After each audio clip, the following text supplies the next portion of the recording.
Okay, so the next big topic I'll be covering is feminism and why we need it. So the a big problem is that people don't even realize the problems of gender, or they don't want to realize the problems of gender because they're so deeply rooted into our societal norms. And just, I mean, this story doesn't necessarily apply as much to Canada. However, it's kind of what made me start really thinking about it. And just so I went to India when I was 2.5 years old, and I guess we're in a taxi or someone was tour guide was showing us around or something, and he turns to my dad at one point and says, "I oh, I hope next time you come back with a boy." Like he was giving some great blessing or something, and my dad was just really mad, and he turned to him and asked him why. And like what I don't think he said anything, but just that whole conversation kind of made me think about the value placed on boys. And I don't know, it just, the thing that really bothers me about this situation is when you have girls themselves saying, "Oh, I don't need feminism," as if like just because it's not happening, well, I'm fine, so all these other people are just exaggerating and all that. Or they have this fear of not pleasing the patriarchy, right? And that's one thing that really gets to me, because you, like, if not for yourself, I feel that you have to fight for the other people, but of course that's not the popular opinion in most things. And so there's just so many issues that fit under this umbrella, like internalized misogyny. When you have girls saying, "Oh, I'm not like other girls," or "Oh, I'm not like those feminists, they make me embarrassed to be a woman," or "Oh, I'm one of the guys." And just like there's this negative connotation to being a woman.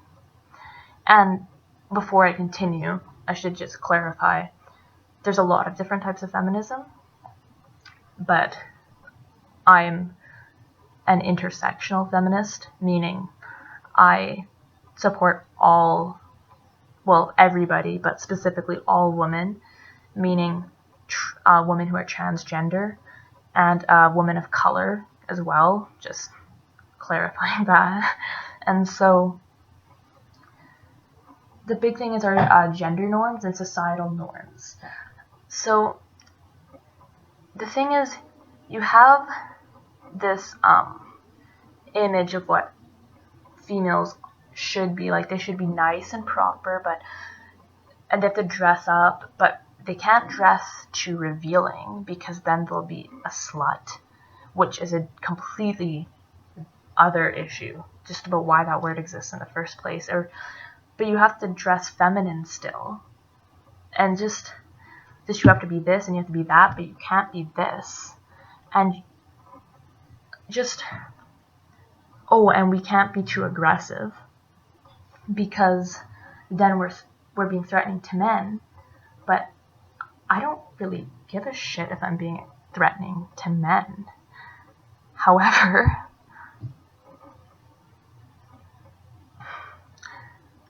it's just, I don't know, the view on gender in general, like you have men, like men being made fun of for being, well, more feminine, which I don't necessarily agree with, but you have maybe a boy wants to wear a dress.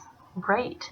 But that's not how most people feel about it. Then all of a sudden he's gay, or you have people then making fun of transgender people, and you have all these jokes being made, and just, it's so normalized. Like, to be a man, you need to be strong and dominant. You'll never show your emotions. Don't cry.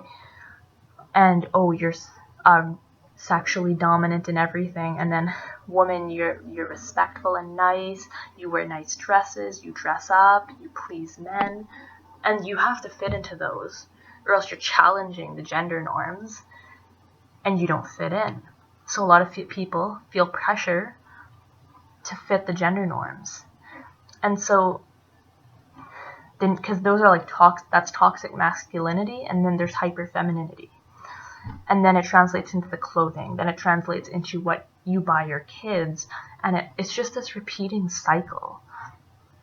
And then it makes sense, like, why you wouldn't want to just, especially with women, why you don't want to be like, oh, I'm a feminist, because then your view is too aggressive and you're not fitting that tight box of what you're supposed to be like.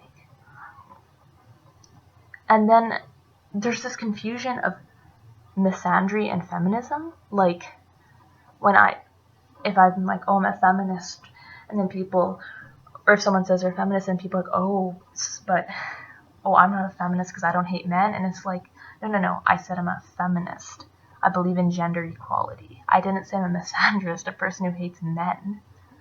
But I don't, and before I might have thought like, oh, maybe I should clarify if I ever get on the topic, if I ever get onto that topic. But the thing is like, no, I'm going to say I'm a feminist, and if they ask for clarification, I'll explain what I stand for, but I'm not going to go up and just be like, I'm a feminist, but I don't hate men, because I don't feel the need to please anybody at this point. And so then we get into, so then you get into the topic of slut shaming. And the problem is that this in itself, like, the word slut should not exist. However, when a woman likes to date or likes to have sex, or not that that's anybody's business in the first place, but she's a slut or she's a whore, she's promiscuous, easy, she's asking for it. And that leads to victim blaming. And all of this is part of rape culture. And a lot of people seem to think rape culture is some like, oh, well, it's a bit extreme, but there's an entire culture around rape and the way rape cases are treated. And so asking for it is a really big one, like, oh, you shouldn't have dressed that way. The way someone dresses in no way determines whether or not they should be raped. The only person at fault for rape is the rapist.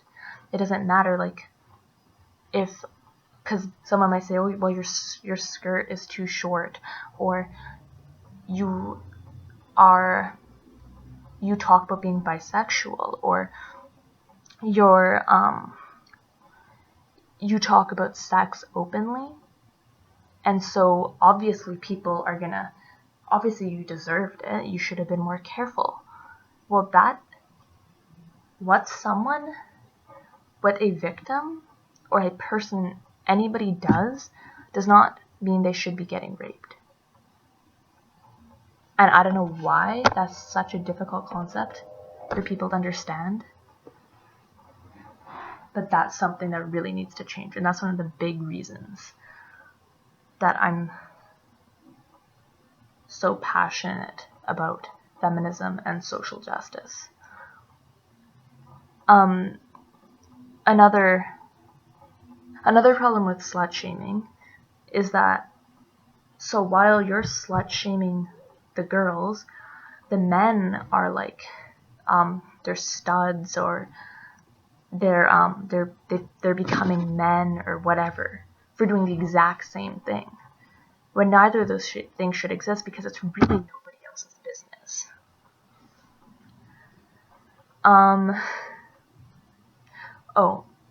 So another strange sort of double standard or problem is the statement "boys will be boys" as an excuse to everything, like, or if, like, when you're little and a boy, you complain, like, you say, oh, well, he hit me, it's like, oh, that, or he's teasing me, oh, that just means he likes you, saying that that's like diminishing, like,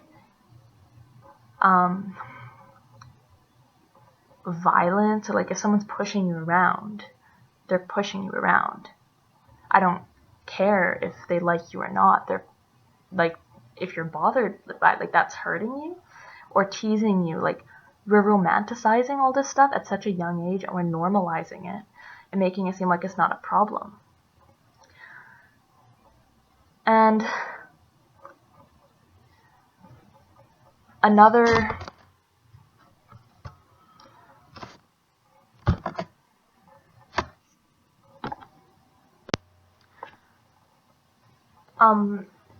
another problem is the friend zone. So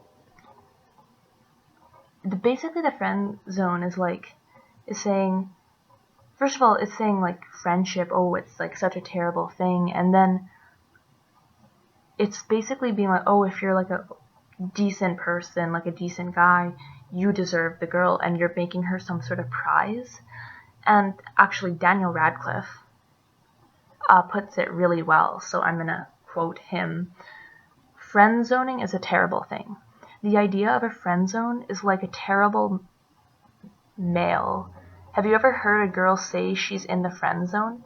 It's a thing I think men need to be really careful about using. I definitely think the idea of a friend zone is just men going, this woman won't have sex with me. So it's about entitlement and sex, and that connects to rape culture because basically you feel bad for not being interested in anything other than a platonic friendship type of relationship. And that shouldn't be a bad thing, and that should not be something that you feel bad about. But girls do. And then you feel bad, like, oh, I wish I liked this person, when you not being interested should be reason enough. So